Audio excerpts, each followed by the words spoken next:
পরে আবার ফোন দিয়ে বলছে যে আমাকে পুলিশ অ্যারেস্ট করছে। আমার হাতে আমার পাসপোর্ট ছিঁড়ে ফেলছে। পাসপোর্ট টিকিট থাকা সত্ত্বেও আমাকে রাস্তায় ফেলে পিটিয়ে আমার হাত ভেঙে ফেলছে। এই কথা শুনে আমরা আসছি, আসার পরে থানায় আমাদেরকে কোনোভাবে দেখা সাক্ষাৎ করতে দেয়নি। উত্তরা পূর্ব থানা।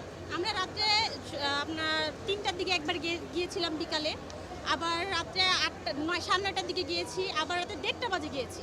যাওয়ার পরে তারা কোনোভাবে দেখা সাক্ষাৎ করতে দেয় না। আবার বলছে 40,000 টাকা নিয়ে থানায় যাওয়ার জন্য। ঠিক আছে, 40,000 টাকা হলে তারা ছেড়ে দিবে সকালে।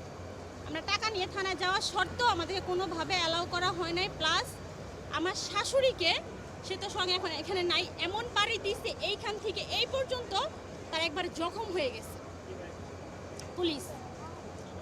মানে ওই গ্যাঞ্জামের এমন টাইমে আমরা গেছি ওইখানে থানায়। যাওয়ার পরে অনেকগুলো স্টুডেন্ট আসছে, স্টুডেন্ট এসে বলছে তাহলে এই লোকটা বিদেশ যাবে, বিদেশ যাত্রী, তাহলে এই লোকটাকে আপনারা ছেড়ে দেন।